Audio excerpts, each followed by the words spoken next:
Topic को क्यों जरूरी है, तो आप लोग बस एक नज़र देखो, ये पढ़ना इस टॉपिक को क्यों जरूरी। इतने सारे क्वेश्चंस हर साल आपको 1 से 2 क्वेश्चन पेपर फर्स्ट में इन्वायरमेंट सेक्शन में मिलना ही मिलना है, और वो भी बहुत इजी क्वेश्चंस आते हैं। ये भी नहीं कि बहुत डिफिकल्ट क्वेश्चन आप लोग के लिए आएगा और आप लोग उसको सॉल्व ही नहीं कर सकते हो अनटिल एंड अनलेस आप लोगों ने इसे देख के नहीं गया। अगर आप 2 बार ही रिवाइज करके जाओगे ना, तो इसे आप बहुत आसानी से क्वेश्चन सॉल्व कर। गोल्स के बारे में बात करते हैं, ये होता क्या है। अब पहले तो इसका फुल फॉर्म जान लो, MDG का। तो इसका full form millennium development goal है, ठीक है, उसको MDG। इसमें 8 गोल लिखे गए थे जिसे सरकार या सब लोग मिलके, सारी कंट्रीज मिलके अचीव करेंगी 2015 तक। तो ये है क्या, इधर देखो आप लोग, तो MDGs होती क्या है, ठीक है। तो ये अडॉप्टेड बाय यूनाइटेड नेशन, ये UN के द्वारा अडॉप्ट की गई थी। कब? इन 2000 में इसको अडॉप्ट किया गया था। क्यों किया गया था, आखिर में क्या जरूरत पड़ी कि MDGs बनाना पड़ा? क्योंकि सारे कंट्रीज प्रॉब्लम में थे उस टाइम।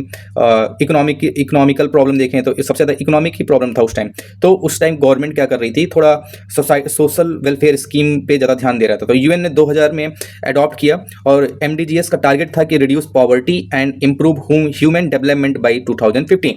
और इसमें इन्होंने 8 टारगेट रखे, उसी को MDGs बोलते हैं। अब बात ये आती है कि भाई इसको मिलेनियम डेवलपमेंट गोल क्यों बोलते हैं। गोल का मतलब होता है कोई लक्ष्य, डेवलपमेंट होता है कि किसी के भी, अगर कोई इंसान है उसके सोशल, अगर पर्सन के पर्सपेक्टिव से देखें तो उसके सोशल और लिविंग में कितना राइज हो रहा है, ठीक है, वो कितना डेवलप हो रहा है, उसे बोलते हैं डेवलपमेंट हो रहा है उसका, ठीक है।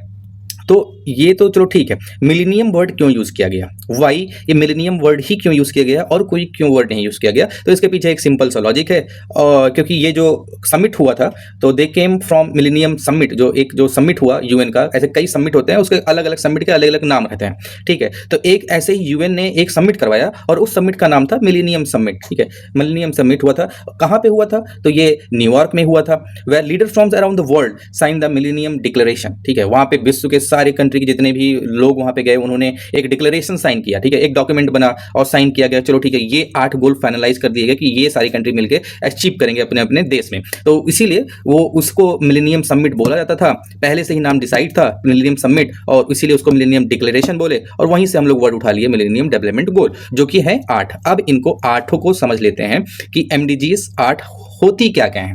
तो इसको याद करने के लिए आपके पास, क्योंकि ये पूछ सकता है, क्रोनोलॉजिकली भी पूछ सकता है। अभी तो क्वेश्चन बहुत बेसिक आ रहे हैं, जैसे how many millennium development goals are adopted by united nation, वो भी 2025 में आया, वेरी रिसेंटली ये क्वेश्चन आया। अभी आप लोग आंख बंद करके 8 मार्क करके आओगे।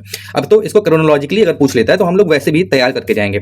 अब इसको ट्रिक से देखते हैं, याद करने की कोशिश करते हैं। तो इसका शॉर्ट ट्रिक मैंने ये बनाया है, एक इसका शॉर्ट ट्रिक है, पैग याद रखो, PEG पैग, और A चेप, पैग और चेप। अगर इतना हम लोग याद रखते हैं तो P से क्या हो जाएगा, तो P से हो जाएगा पॉवर्टी। तो पहला गोल ही क्या है कि भाई पॉवर्टी को इरेडिकेट करना है, पॉवर्टी को हटाना है देश से। अगर किसी भी देश से आप पॉवर्टी, गरीबी हटाते हैं तो लोगों का वेलफेयर अगले स्टेप पे क्या होगा, उनको अच्छा एजुकेशन देना। अगर वो गरीबी से हट गए हैं तो अगर आप उनको एजुकेटेड करेंगे तभी तो सोसाइटी के लिए, किसी देश के लिए और विश्व के लिए वो लोग यूजफुल हो सकेंगे। तो दूसरा ही गोल क्या है, एजुकेशन, E फॉर एजुकेशन। अब गरीबी खत्म हो गई है किसी देश में, एजुकेशन आ गया है वहाँ पे, और वहाँ के जो लोग हैं एजुकेशन के बाद क्या करेंगे, वहाँ पे जेंडर इक्वालिटी आएगी, वहाँ के लोग एक दूसरे को इक्वली देखेंगे, जो वुमेन होंगी उनकी कंडीशन वहाँ पे अच्छी हो जाएगी क्योंकि सब लोग शिक्षित रहेंगे। तो वही थर्ड गोल है यहाँ पे, G फॉर जेंडर इक्वालिटी। तो पैक का क्या हो गया, P फॉर पॉवर्टी हटाओ, E फॉर एजुकेशन लाओ, और जब एजुकेशन पॉवर्टी हटेगी तो उस सोसाइटी, उस देश में, उस कंट्री में क्या आएगा, उस कंट्री में जेंडर इक्वालिटी आएगा। और ये जेंडर इक्वालिटी अगर है तो इसका मतलब क्या हुआ, एम्पावर वुमेन, वहाँ की वुमेन एम्पावर होंगी। अब सेकेंड ट्रिक पे देख लो, चेप का मतलब क्या हुआ, C। अब चेप का पहला C उठाते हैं, C लेटर मतलब चाइल्ड मोर्टालिटी रेट, वहाँ क्या उसको इंप्रूव होगा, चाइल्ड मोर्टालिटी रेट इंप्रूव हो रहा है वहाँ पे। और वो कब इंप्रूव होगा, अभी यहाँ पे H है, ठीक है, C for child mortality rate. H का मतलब होगा यहाँ पे हम लोग 2 लेंगे, ठीक है, H यहाँ पे 2 होंगे, एक H और एक H, ये याद आप लोग रखना। पैग C पर चाइल्ड मोर्टेलिटी, H यहाँ पे 2 लेंगे, एक क्या है, एक है इंप्रूव मैटरनल हेल्थ, ठीक है। एक तो मैटरनल हेल्थ इंप्रूव करने की बात होगा एक H से, और एक H से क्या बात होगा, एक H से बात होगा HIV, एड्स, मलेरिया और वेरियस जैसे डिसीज हैं उनको कॉम्बैट करना, उनसे लड़ने की स्ट्रैटेजी बनाना, ठीक है। समझ में आ गया अभी तक। H पे 2 होंगे, एक H होगा मैटरनल हेल्थ की बात करेगा, और एक H क्या बात करेगा, HIV वगैरह, मलेरिया वगैरह जितनी भी डिसीज होती हैं उनसे कॉम्पैक्ट करने की बात करेगा। अब आगे बढ़ते हैं, E देखते हैं, E फॉर इन्वायरमेंट होगा यहाँ पे, ठीक है। है। ई जो नेक्स्ट वाला ई है यहाँ पे इन्वायरमेंट होगा, ये कि इन्वायरमेंटल सस्टेनेबिलिटी लाना है। इन्वायरमेंटल सस्टेनेबिलिटी मतलब कि जो भी चीज़ें हैं उसको हम लोग आने वाले जो हमारे बच्चे होंगे, बाल बच्चे जो फ्यूचर होंगे, उनको हम लोग अच्छे से उनको उन लोगों को दे सकें, ठीक है। तो सस्टेनेबल डेवलपमेंट होना चाहिए, तो ई फॉर इन्वायरमेंटल। और जब सब कुछ ये सब होगा तभी तो एक ग्लोबल पार्टनरशिप बनेगा डेवलपमेंट के लिए, ठीक है। तो लास्ट में पी आएगा जो कि है ग्लोबल पार्टनरशिप फॉर डेवलपमेंट। तो इसे अभी तो आपको टफ लग रहा होगा, ठीक है, टफ लग रहा होगा ना कि यार ये कैसे याद होगा, लेकिन जब इसको 2-3 बार आप इसी शॉर्ट ट्रिक के थ्रू याद करोगे ना, peg P for poverty, E for education, G for gender equality, C for child mortality, H का मतलब 2 होगा, एक हो जाएगा मैटरनल हेल्थ और एक हो जाएगा क्या HIV वगैरह जो भी डिसीज होते हैं उसे कॉम्बैट करना, और E फॉर हो जाएगा इन्वायरमेंटल सस्टेनेबिलिटी और P फॉर हो जाएगा partnership, global partnership for development. यहाँ से याद हो गया। तो किसी भी कंट्री में क्या क्या होना चाहिए भाई, पहले पॉवर्टी हटा दो, वहाँ से पॉवर्टी जैसे हटाओगे तो दूसरी जनता को क्या दोगे, उसके बाद एजुकेशन दोगे, एजुकेशन दे दिए तो एजुकेशन देने के बाद ही क्या करेंगे, सब लोग एक स्तर पे इक्वल हो जाएंगे, और जब सोसाइटी इक्वल हो जाएगी मतलब कि वुमेन को तुम लोग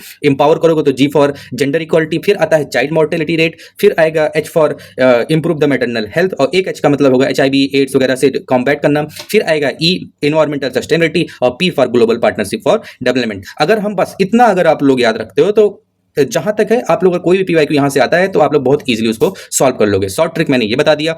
अभी हम लोग रुक जाओ, अभी थोड़ा काम और बचा है। अभी हम लोग क्या करेंगे, SDGs को भी ऐसे शॉर्ट ट्रिक के थ्रू याद कर लेंगे, क्योंकि PYQ अब आओ देख लेते हैं। ये तो तुम लोग बहुत आसानी से कर दोगे कि how many millennium development goals are adopted by UN, कितने मिलेनियम गोल थे, तो 8 थे, ठीक है। ये तो SDG का क्वेश्चन है, अभी SDG जब पढ़ लेंगे तो ये तब सॉल्व करने यहाँ पे आएंगे हम लोग।